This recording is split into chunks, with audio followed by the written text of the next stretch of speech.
Bonjour, ici Pierre Patrick pour Radio Friendly. Alors écoutez, aujourd'hui je vais vous parler d'équithérapie, souvent appelée hypothérapie. Ça c'est en Belgique, c'est un peu loin. Alors c'est une prise en charge thérapeutique non conventionnelle qui prend en considération le patient dans son entité physique et psychologique aussi, et utilise le cheval, vous avez bien entendu, le cheval comme partenaire thérapeutique afin d'atteindre des objectifs en fonction de la spécialité du thérapeute. Il s'agit donc d'un soin psychique médiatisé par le cheval, dispensé à une personne dans ses dimensions psychiques et corporelles. Ah là là là, ça paraît un peu sérieux tout ça, l'équithérapie. Eh bien écoutez, certaines propriétés thérapeutiques liées au cheval sont connues depuis l'Antiquité. Vous m'avez bien entendu, depuis l'Antiquité. Mais en 1964 déjà, cette spécialisation a eu ses lettres de noblesse, notamment dans les pays scandinaves, qui ont été un peu les précurseurs de cette thérapie. Eh bien, en face de moi, une spécialiste de cette dimension tout à fait extraordinaire, une jeune femme passionnée depuis très très longtemps. Elle s'appelle Edwige Ducrot. Et puis elle a mis un projet en place depuis plus d'un an.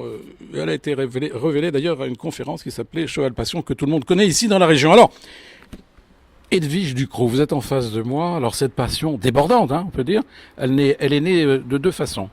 Vous pouvez me les raconter ? Oui, alors en fait, elle est née du milieu social, donc de famille, de souche familiale au niveau social, et de l'animal, du cheval que j'ai pu rencontrer à mes 8 ans. Et du coup, j'ai pivoté, j'ai fait ping-pong avec la table, et j'ai fait un coup l'équitation. Sans filet, mais si, un long filet. Un long filet, d'accord. Entre l'équitation et le social, et j'ai pu me former comme monitrice d'équitation en cadre de Saumur. Alors attendez, je coupe. Dans le cadre de Saumur, sans appartenir évidemment au cadre de Saumur, parce que c'est réservé, encore une fois, aux hommes, bien sûr. Peut-être qu'un jour ça changera. Mais on continue ? Oui, alors je vous ai coupé, mais c'est pas grave. Vous êtes aussi éducatrice spécialisée ? Effectivement, pareil, au parallèle, je me suis formée comme éducatrice spécialisée parce que c'est bien de connaître les animaux, c'est bien aussi de connaître les gens. On ne peut pas travailler l'un sans l'autre, donc il a été intéressant de faire le tour en 10 ans à peu près, de pouvoir rencontrer différentes populations et 10 ans dans le monde du cheval. Voilà. Mais écoutez, chers amis auditeurs, écoutez, Radio Friendly c'est quelque chose parce qu'aujourd'hui nous avons une personne qui est passionnée et moi ça me passionne aussi, je suis emballé. Alors qu'est-ce qui se passe ? Moi je connaissais rien à l'équithérapie, sauf que j'avais vu effectivement une émission à la télévision traitant de ce sujet et j'étais resté bouche bée. Mais là aujourd'hui elle est avec moi, Edwige. Alors je sais qu'elle a passé une convention signée avec un centre parce que cela fait partie d'un de ses projets, parce qu'elle a 2 projets en réalité. Elle me l'a confié dans le creux de l'oreille. Et le premier projet c'est quoi ? Je sais, vous me l'avez dit, ça se passe à Mossane avec Hasta Luego. Parlez-moi un petit peu plus. Alors en fait, effectivement, j'ai fait les 3 jours de Beaucaire que tout le monde connaît, les journées équestres. Au mois de juillet, j'ai rencontré Robin et Audrey Astelwego qui effectivement m'ont dit ça serait pas mal de faire un bout de chemin ensemble, voire même prolonger ce chemin. Et du coup, ils ont acheté un domaine à Mossane et par cet intermédiaire-là, je pourrais peut-être éventuellement faire un pôle équithérapie. C'est un projet. C'est un beau projet, mais alors attendez, j'ai compris aussi qu'il y avait un autre projet un petit peu plus social, pas très loin, un peu plus loin, disons dans l'Ardèche, mais c'est pas très loin d'ici, puisque ça se situe à Saint-Christol. Ça s'appelle Au bout du monde. Pourquoi Au bout du monde ?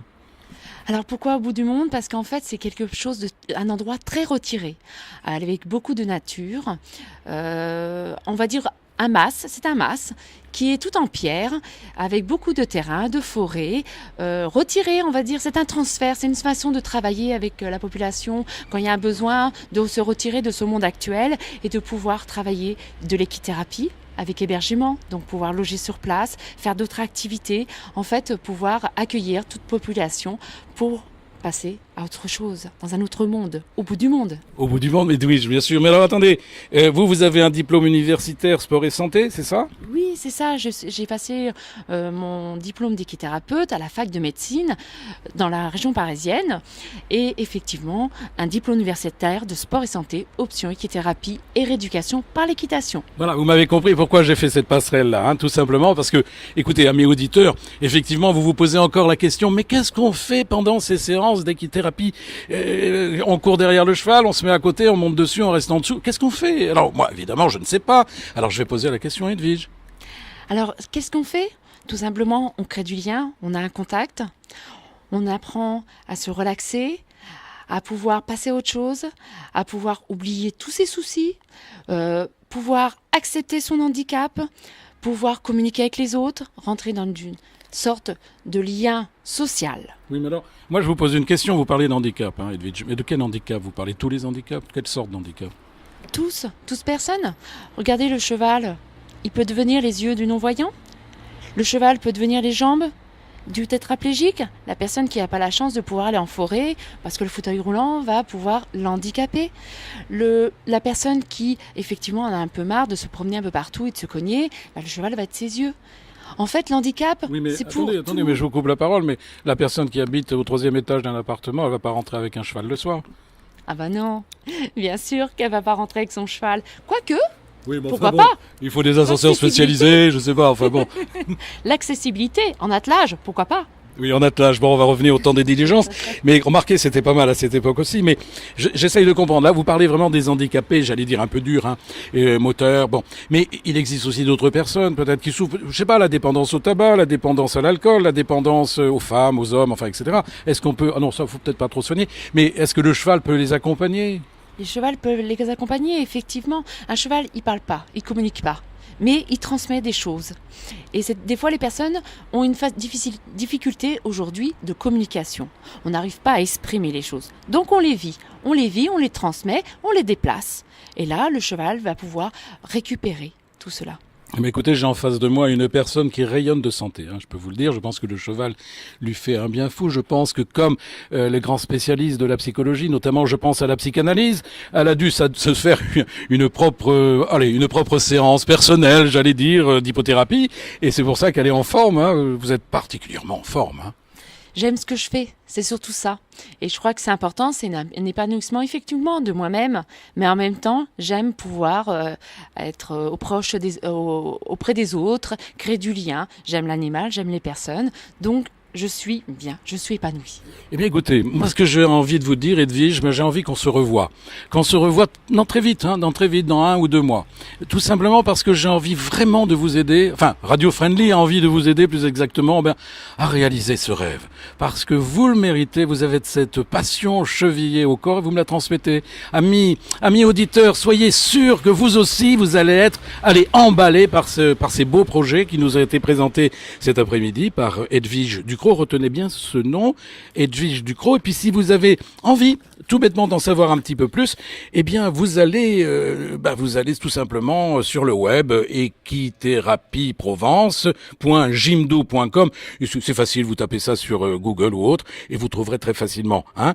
Je vous rappelle que, évidemment, je vous rappelle également qu'Edwige Ducrot nous vient d'abord d'une association et puis maintenant, elle signe des projets, c'est-à-dire qu'elle est en passe de devenir une future auto-entrepreneuse. Permettez-moi de dire auto-entrepreneuse. Voilà.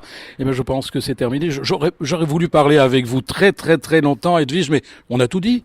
Oui, je pense. Et puis, si on veut découvrir plus de choses, on vient au bout de monde, on vient à Mossane, on vient me rencontrer, même à Maine. Je travaille aussi à Maine avec un centre équestre, le Haras du Valar.